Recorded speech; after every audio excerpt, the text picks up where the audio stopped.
Porque se aquela primeira aliança tivesse sido sem defeito, de maneira alguma estaria sendo buscada lugar para uma segunda. E de fato, repreendendo-os, diz: eis aí vem dias, diz o Senhor, e firmarei nova aliança com a casa de Israel e com a casa de Judá, não segundo a aliança que fiz com seus pais no dia em que os tomei pela mão para os conduzir até fora do Egito, pois eles não continuaram na minha aliança, e eu não atentei para eles, diz o Senhor. Porque esta é a aliança que firmarei com a casa de Israel depois daqueles dias, diz o Senhor. Na sua mente imprimirei as minhas leis, também sobre o seu coração as escreverei. E eu serei o seu Deus, e eles serão o meu povo. E não ensinará jamais cada um ao seu próximo, nem cada um ao seu irmão, dizendo: conhece ao Senhor, porque todos me conhecerão, desde o menor deles até o maior. Pois para com as suas iniquidades usarei de misericórdia, e dos seus pecados jamais me lembrarei. Quando ele diz nova, torna antiquada a primeira. Ora, aquilo que se torna antiquado e envelhecido está prestes a desaparecer. Amém. Vamos orar, irmãos, mais uma vez. Maravilhoso Deus, estamos diante da Tua palavra, da Tua voz, Pai. Diferente, santa, diferente de absolutamente todas as vozes do mundo. Não são meros escritos, Pai, históricos. A Tua palavra, a verdade absoluta. Todo o nosso ser deve se inclinar submisso, Deus, a ouvi-la. De maneira, Deus, que nós suplicamos que com o auxílio do Teu Santo Espírito, essa verdade possa ser guardada, possa ser arquivada, mas não esquecida, Pai, mas colocada em uso. Vivifica, Pai, as nossas vidas através da Tua palavra, Deus, em nome de Jesus. Em nome de Jesus, Pai. Amém. Irmãos, tendo conhecimento do grande problema dos hebreus, naufragando na fé, esfriando a sua fé, qualquer motivo fazendo com que eles abandonassem sua fé em Cristo Jesus, deixassem de ir para a igreja por qualquer que seja o motivo, o autor de Hebreus, sem que assine a carta, sem que identifique onde é que estão os destinatários, acredito eu e alguns comentaristas bíblicos que pela urgência da necessidade de ver a igreja sucumbindo, é uma aflição para um pastor e para todo crente ver que uma igreja está se dissolvendo, que as pessoas estão tirando os olhos de Cristo e olhando para outras direções. Há uma necessidade urgente. A necessidade é, inclusive, atual, irmãos. A necessidade é atual. Sabemos aqui que os hebreus estavam procurando outra alternativa para serem crentes, para justificarem a sua fé. Irmãos, sempre quando alguém sai de igreja, ela precisa justificar, ela fica o tempo todo sem falar, sem parar de falar. Ela tem que estar falando, ela encontra alguém da igreja, ela tem que dizer: olha, eu saí por causa disso, daquilo outro. Ela tem que assumir, né, nela primeiro. As pessoas não querem nem ouvir, não quero ouvir não. Mas ela precisa falar, que ela precisa trazer paz para dentro do coração dela, ela precisa justificar, né? E 100% dos casos, como todo bom filho de Adão, todo mau filho de Adão, a culpa não é minha.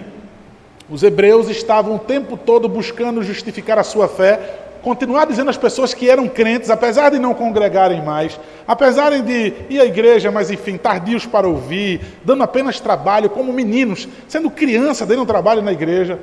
Justificavam dizendo: não, nós somos crentes ainda, nós cremos em Moisés, nós cremos nos anjos, nós cremos nisso, e nisso, naquilo outro. Mudamos, há uma outra alternativa. Fugimos da ortodoxia, da regra de como deve ser para ser crente, como eu devo viver igreja, como deve ser a minha fé em Cristo. Então eu achei caminhos alternativos para isso. O autor de Hebreus vai dizer: isso é mentira, isso é engano. Isso são coisas que estão colocando na sua cabeça e bem atual, irmãos, o nosso coração. Nosso coração nos dá outros meios do que se humilhar e ouvir a voz do Senhor e atendê-la, custe o que custar. Necessidade urgente, irmãos. O autor de Hebreus, o tempo todo, ele quer colocar a excelência de Cristo, a suficiência de Cristo sendo excelente acima de qualquer outra crença. Até nas coisas que são ditas como sagradas, como meios que Deus usou para conduzir o seu povo, através de tipos e sombras, que facilmente eles poderiam argumentar. Facilmente eles poderiam argumentar e dizer, olha aqui, é Deus, é Cristo aqui. O autor de Hebreus não se conforma com isso.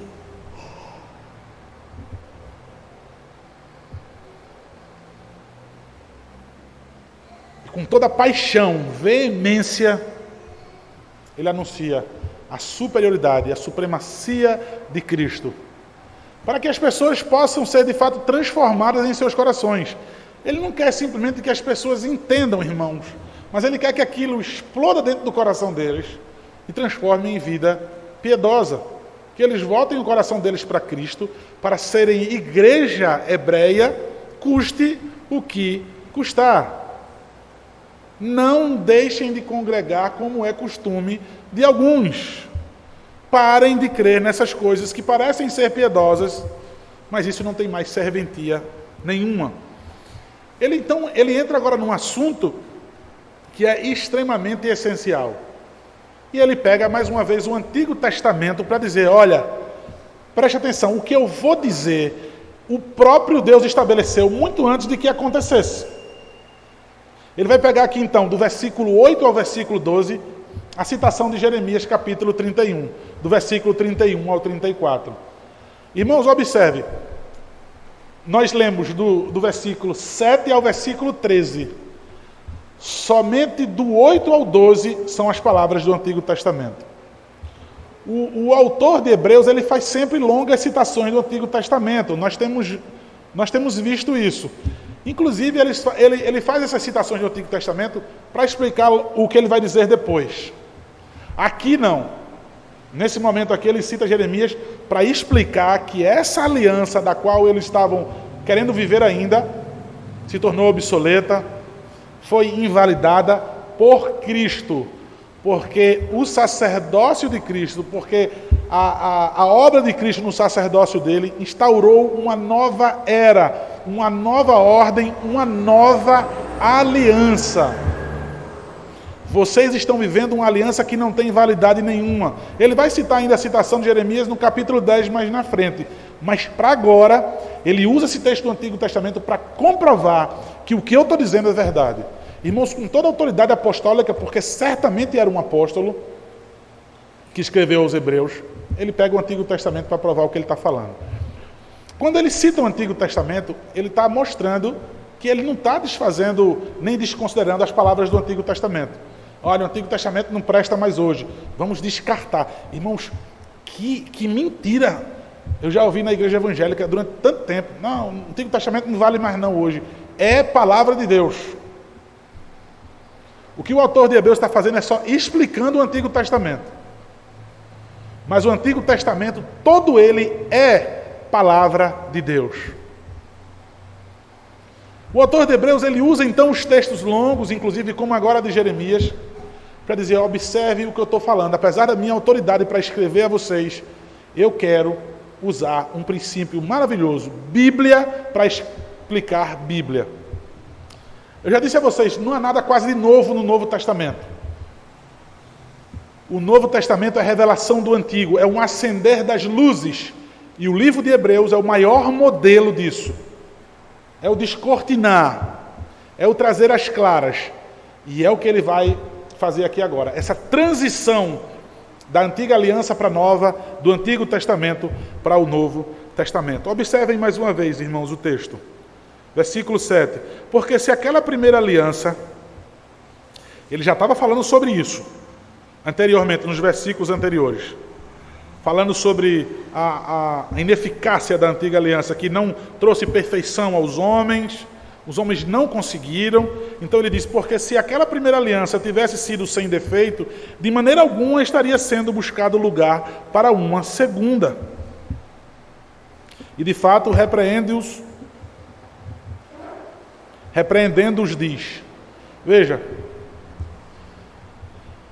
ele está dizendo, se essa aliança ela não fosse temporária, se essa antiga aliança não fosse limitada, se essa antiga aliança não fosse cair em desuso, como alguns de vocês querem ainda manter-se e dizer que não, e estão querendo voltar a crer nela, a viver nela. Ele está dizendo, veja, Deus não teria anunciado isso já no Antigo Testamento. Lá em Jeremias, Deus usa o seu profeta para mostrar, para deixar claro para o povo que essa aliança ia ser passageira, que ela é limitada. Veja, irmãos, então, pastor, há um defeito nas promessas de Deus? Há uma limitação nas promessas de Deus? Deus é um Deus que promete e depois ele deixa de cumprir. Não há defeito nenhum nas promessas do Senhor. Veja, o que é uma aliança? Uma aliança é um contrato entre duas partes. É um acordo entre duas partes. Deus vai ao homem e faz uma aliança com o homem. O homem, ele quebra esta aliança. O homem, ele não cumpre o seu lado da aliança. Ele esquece da aliança, ele quebra a aliança, ele dá as costas para esse acordo e ele não quer mais viver sobre as leis dessa aliança. Não quero mais. Existem os pré-requisitos e existem os quesitos e existem leis para serem cumpridas. Existe uma sociedade entre homens, existem leis e mesmo assim eles brigam e mesmo assim eles se matam. Principalmente quando tiver dinheiro envolvido. Veja, Deus fez uma aliança com o homem. Em todo o tempo, o homem que deixa de cumprir esta aliança. O que Deus faz é agora uma nova aliança, não mais a escrita entre os homens, mas eu vou escrever agora no coração do homem.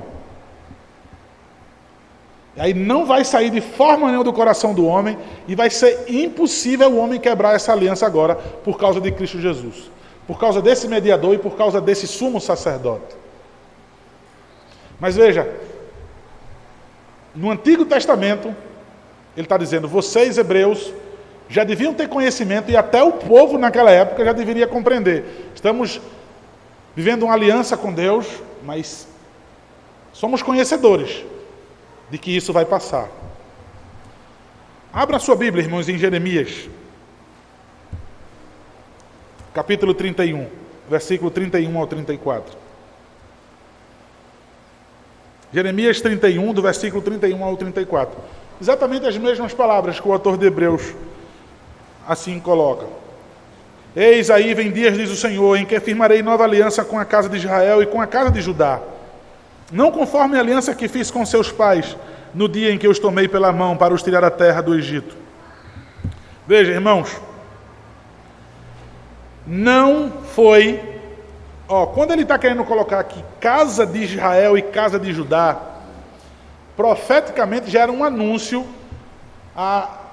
da unificação das tribos de Judá e das tribos de Israel. Veja, não vai haver mais diferença nenhuma, não vai haver mais divisão nenhuma, apontando assim, inclusive, para a reunião entre todas as nações. Todas as tribos vão ser reunidas sem divisão nenhuma, apontando assim para todas as nações, inclusive os gentios, inclusive alcançando a nós hoje. Louvado seja o Senhor, porque nos alcançou. Então, quando ele cita a casa de Israel e casa de Judá, é nesse sentido. E o versículo 32, não conforme a aliança que fiz com seus pais no dia em que eu os tomei pela mão para os tirar da terra do Egito. Porquanto eles anularam a minha aliança. Não cumpriram o acordo, quebraram, então anularam a anulança. Obstante eu os haver desposado, diz o Senhor. Irmãos, eu tomei pela mão. Observe o relacionamento que Deus quer ter com o seu povo. Veja, eu serei o seu Deus, vocês serão o meu povo. Nós vamos ver isso o tempo todo, no Antigo e no Novo Testamento. No Antigo e no Novo Testamento nós vamos ver essa linguagem. É o que Deus quer ser para a gente. Nosso Deus, o nosso Senhor. E Ele quer que nós sejamos o seu povo. Tomar pela mão. Irmãos, muito mais do que um pai que toma a mão dos seus filhos e os guia e os guarda, e os filhos se sentem seguros por isso. Muito mais do que filhos, mas esposos que seguram na mão das suas esposas e ele as leva para um lugar seguro. Veja, a atitude do homem segurar na mão da mulher. Nós vemos muitas vezes algo tão simples, algo tão bonito, né? Um casal de namorados andando de mão dadas. Ela está deixando aquele rapaz conduzir. Aquilo é uma representação. Que olha, eu confio nele. Ele me leva pela mão porque eu confio em cada passo que ele está dando e para onde ele está me levando. Eu tenho segurança, ele vai me proteger, ele vai cuidar de mim, ele vai me salvar. E nós simplesmente escorregamos as nossas mãos como uma esposa rebelde, larga a mão do seu marido e anulam então essa aliança. Ela simplesmente abandona e joga fora essa aliança, anulando-a. Porque é esta aliança que firmarei, diz o versículo 33. Com a casa de Israel, depois daqueles dias, diz o Senhor, na mente lhes imprimirei as minhas leis. Também no coração lá escreverei. Eu serei o seu Deus e eles serão o meu povo. E aqui vai falar sobre um conceito que muitos creem, sobre o conhecimento universal de Cristo. Alguns acreditam que aqui até mesmo no céu. Não vai haver necessidade de pregação no céu. Não ensinará jamais cada um ao seu próximo, nem cada um a seu irmão, dizendo, conhece o Senhor. Porque todos me conhecerão, desde o menor até o maior, diz ele. Diz assim o Senhor. Pois perdoarei as suas iniquidades e dos seus pecados jamais me lembrarei. Irmãos, creio eu que isso, sendo uma convicção interna ainda nesta vida, de algo que não se ensina, simplesmente eu creio, porque foi algo imputado em meu coração. Veja, que convicção. Um ímpio escuta o mesmo ensino, a mesma pregação que você. E aquela pessoa ouve e simplesmente ela crê. Aquele ouve explicações, exegeses do texto, e ele simplesmente não vai crer. Aquilo que o Senhor coloca no seu coração e no meu coração, aquela convicção interna. Irmãos, isso jamais vai poder ser violado. Isso jamais vai poder ser anulado. Ninguém vai conseguir estragar isso. Irmãos, nessa nova aliança, que vai ser impressa, ele vai usar mente e coração, é falando sobre o interior. Essas duas palavras, ele usa mente e coração, para dizer que isso interiormente. Agora observe, como uma lei. Não, porque nós não seguimos mais a lei, irmãos, como uma bússola, que invariavelmente ela aponta para o norte. Essa convicção interna, ela também aponta para a lei, em seguir a lei do Senhor. Queridos irmãos, o apóstolo Paulo, ele nos dá uma lista, ele vivendo na nova aliança, ele nos dá uma lista de coisas das quais ele mostra que não dissolve a aliança. Ele vai dizer que nessa nova aliança, nem a morte, nem a vida, nem os principados, nem a potestade, nem as coisas do presente, nem do porvir. E ele vai dizer nem fome, nem nudez, nem perigo ou espada. Nada vai me separar do amor de Cristo. Nada vai me separar daquele que trouxe para mim o cálice da nova aliança.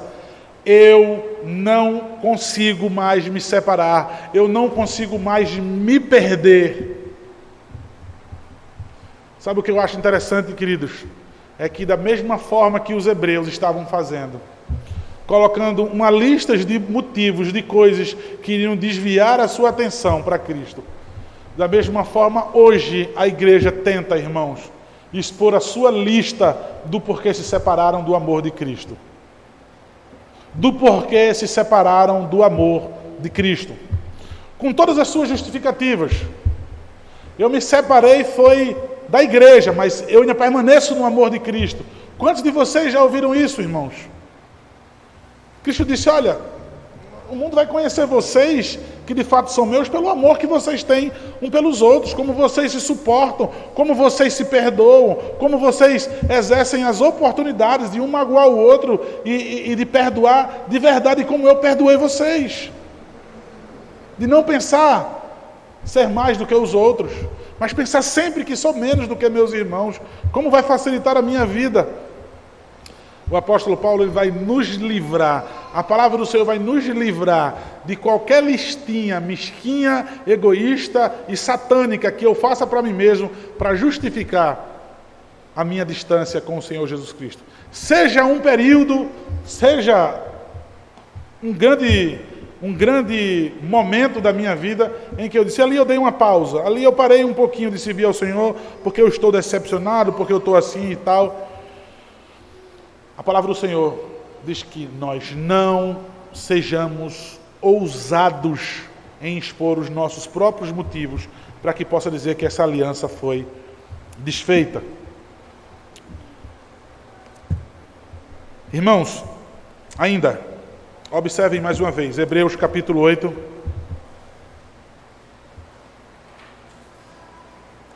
Pois eles não continuaram, a segunda parte do versículo 9, na minha aliança, e eu não atentei para eles, diz o Senhor.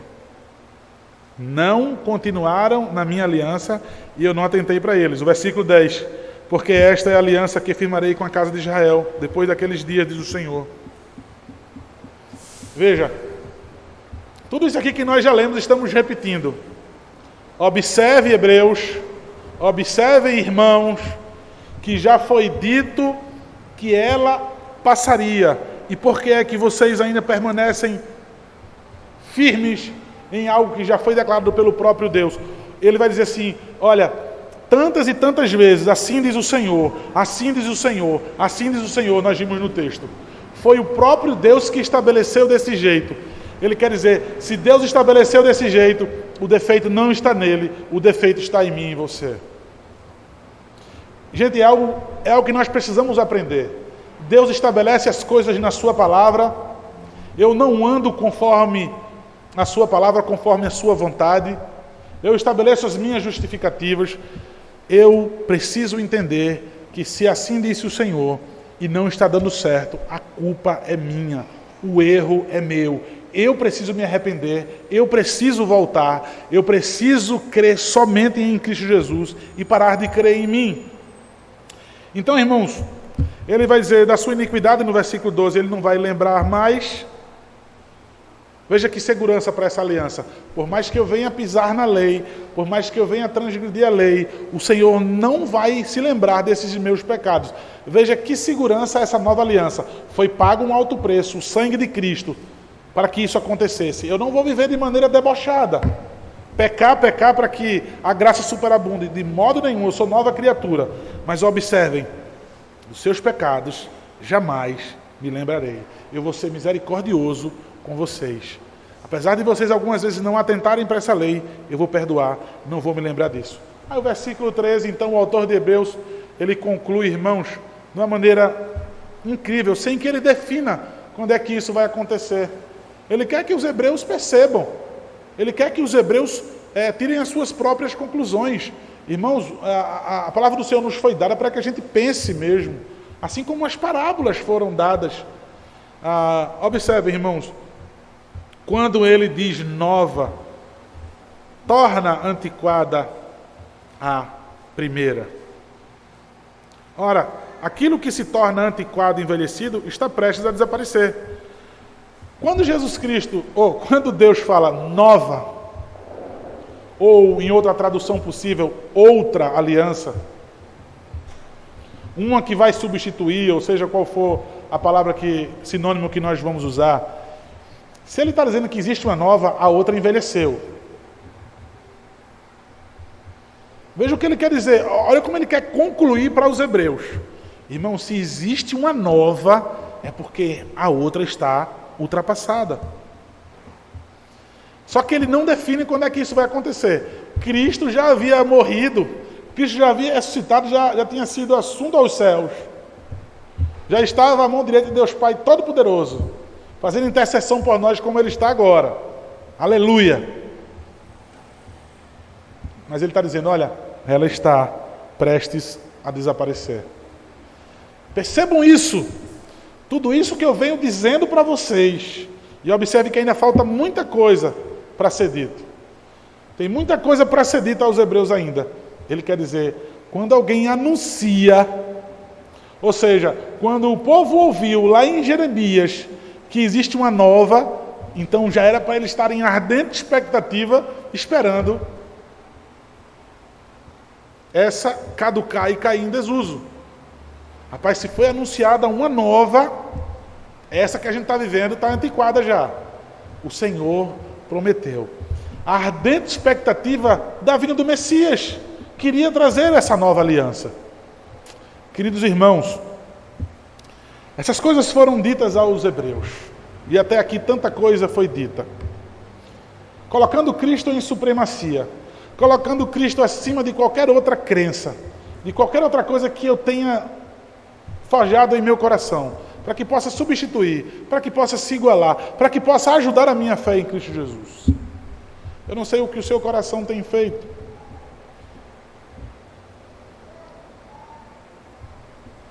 Mas a palavra é para que você não substitua.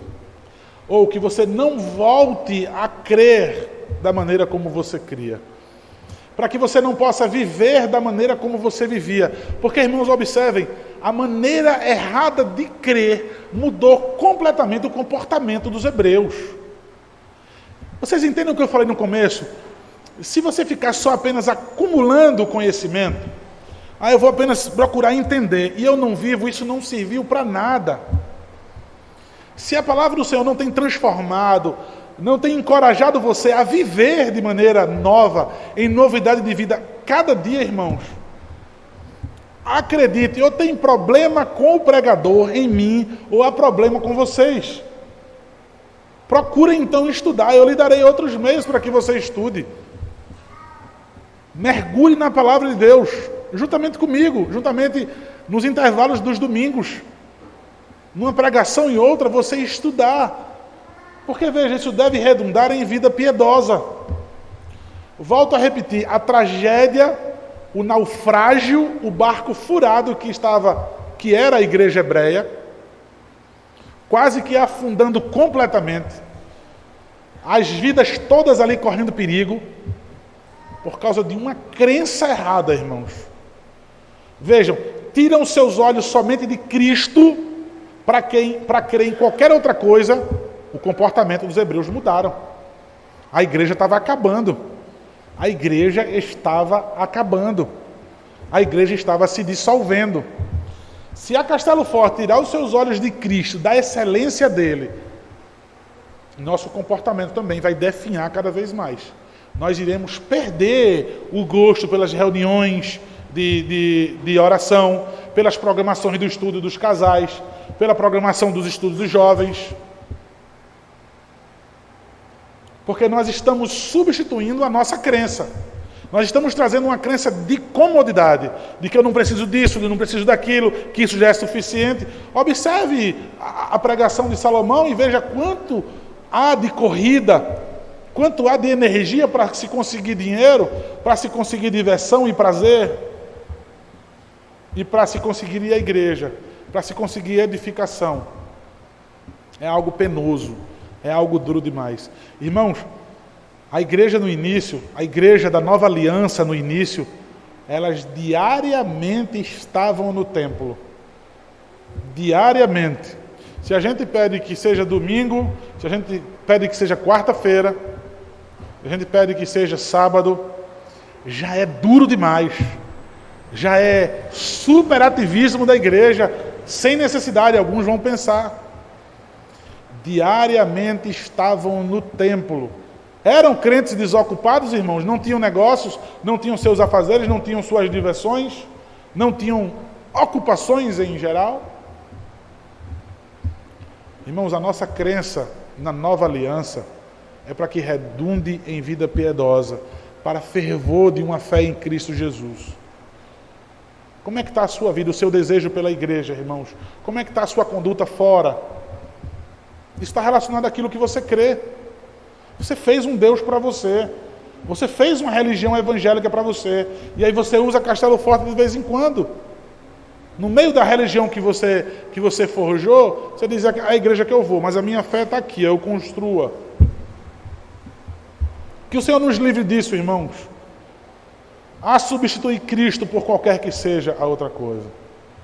Nessa nova aliança, os olhos são abertos. Vida com clareza em Cristo Jesus, não mais como uma sombra. Eles deviam estar explodindo em louvor, sendo perseguidos e estarem alegres por causa das perseguições pelo nome de Cristo. Porque o Messias veio, porque ele trouxe, instaurou a nova aliança. Então assim seja, queridos, que nós não esfriemos, que nós jamais substituamos a nossa fé em Cristo Jesus por algo que nós mesmos estamos criando. Não substitua, você é filho dessa nova aliança em Cristo Jesus. Assim é a Castelo Forte. Que Deus tenha misericórdia de nós. Que Deus nos ajude. Amém.